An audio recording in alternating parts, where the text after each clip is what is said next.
ఉదయం 9 గంటల నుంచి సాయంత్రం 8 గంటల వరకు 5 మండలాల్లో ఏజెన్సీ ప్రాంతంలో మారుమూల గిరిజన గ్రామాలలో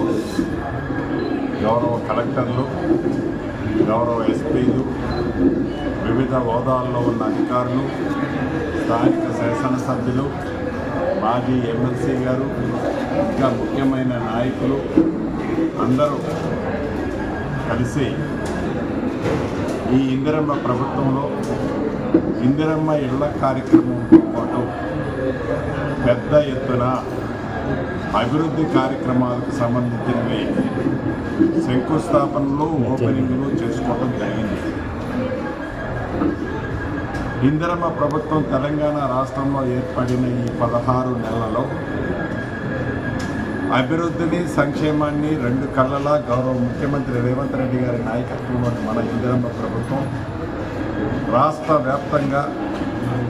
రాష్ట్ర ఆర్థిక పరిస్థితి బాగలేకపోయినా పేదవాడికి భరోసా ఇచ్చే దాంట్లో, పేదవాడికి భద్రతను కల్పించే దాంట్లో ఎక్కడ రాజీ పడకుండా అన్ని సంక్షేమ కార్యక్రమాలు గతంలో ఏవైతే ఇచ్చారో వాటిని తగ్గించకుండా అవసరమైతే కొన్ని చోట్ల పెంచి గతంలో లేని కార్యక్రమాలను కూడా, ఉదాహరణకి పేదవాళ్ళ పిల్లలకి డైట్ ఛార్జీలు ఇచ్చే దాంట్లో కానీ, పేదవాళ్ళ ఆడబిడ్డల కూతుళ్ళకి కాస్మెటిక్ ఛార్జీలు ఇచ్చే దాంట్లో కానీ మా మేనిఫెస్టోలో పెట్టకపోయినా పేదవాళ్ళకి మంచి జరిగే దాంట్లో ఆర్థికంగా ఇబ్బంది ఉన్న దాంట్లో వెసులుబాటు చేసుకొని ఏది ఫస్ట్ ప్రయారిటీ, ఏది సెకండ్ ప్రయారిటీ నిర్ణయించుకొని ఈ ప్రభుత్వం వడివడిగా అడుగులు వేస్తూ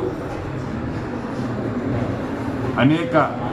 సంక్షేమ కార్యక్రమాలని ఈనాడు రాష్ట్ర వ్యాప్తంగా అది 200 యూనిట్లు ఉచిత విద్యుత్ కావచ్చు, 500 ఉచితంగా ప్రయాణ సౌకర్యం కల్పించడం కావచ్చు, పేదవాడికి జబ్బు చేస్తే 10 లక్షల రూపాయలు రాజు ఆరోగ్యశ్రీ కార్యక్రమం ద్వారా మంచి వైద్యం చేయించవచ్చు కావచ్చు, ఇందిరమ్మ ఇళ్ళు కావచ్చు, లేకుంటే రాజు యువ వికాస్ కార్యక్రమం ద్వారా ప్రతి నియోజకవర్గానికి 4000 ఉద్యోగాలు నిరుద్యోగ యువతకి కల్పించే దాంట్లో, వారికి భద్రత కల్పించే దాంట్లో సుమారు 5 లక్షల రూపాయల వరకు రాష్ట్ర వ్యాప్తంగా 6,000 కోట్లు ఈ నిరుద్యోగ యువతకి సపోర్ట్ చేయడానికి ఇచ్చే కార్యక్రమం కావచ్చు. అదే రకంగా అర్హులైన వాళ్ళకి తెల్ల రేషన్ కార్డులు కావచ్చు, నిరుద్యోగ యువతకి సుమారు 57,625 ఉద్యోగాలు గతంలో ఇచ్చాం, రాబోయే రోజుల్లో మళ్ళీ ఇవ్వబోతున్నాం. వీటితో పాటు ధరణి సామాన్య ప్రజలని, భూములున్న ఆసాములని అభద్రతకి గురి చేసి, భయభ్రాంతులకి గురి చేసి, నిద్రలేని రాత్రులను కల్పించిన ఆ ధరణిని బంగాళాఖాతంలో వేసి భూభారతి ఇంటి చుట్టముల ఈనాడు ఇందిరమ్మ ప్రభుత్వంలో తెచ్చుకొని అనేక మంచి కార్యక్రమాలు చేస్తూ వాటి ఫలితాలని ఈ గిరిజన ప్రాంతంలో ఎలా అందుతున్నాయో తెలుస్తూ చివరికి సన్నబియ్యం, ఉగాది నుంచి సన్నబియ్యం కూడా ఈ రాష్ట్ర ప్రభుత్వం ఇస్తున్న సంగతి మీకు తెలుసు. ఈరోజు నేను ఒక ఆడబిడ్డ ఇంట్లో సన్నబియ్యం భోజనం ఆడబిడ్డ పిలిస్తే తినడానికి పోయినా ఆ ఆడబిడ్డ ఆనందం, సంతోషం వర్ణాతీతం, చాలా హ్యాపీగా ఫీల్ అవుతున్నారు. అంటే ఇందిరమ్మ ప్రభుత్వం అంటేనే ఇంత స్వేచ్ఛ, ఇంత ఏదైతే గడిచిన వారంలో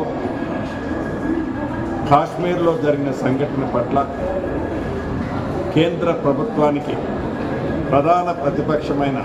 Congress party, parliament floor leader మా నాయకులు రాహుల్ గాంధీ గారు కానీ, అదే రకంగా పూర్తి మద్దతు కేంద్ర ప్రభుత్వంలోని కాంగ్రెస్ పార్టీ ఏఐసిసితో పాటు రాష్ట్ర ప్రభుత్వం కూడా కాశ్మీర్లో జరిగిన దుండగులు చేసిన అరాచకాన్ని పట్ల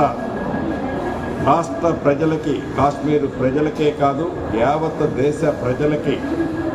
కేంద్ర ప్రభుత్వానికి పూర్తి మద్దతు కాంగ్రెస్ పార్టీ తెలంగాణ ప్రభుత్వం తెలియజేసే సందర్భం గతంలో గౌరవ ముఖ్యమంత్రి గారు చెప్పారు. మేము కూడా ఆ క్యాండిల్ ర్యాలీలో కూడా పార్టిసిపేట్ చేశాం. దీంతో పాటు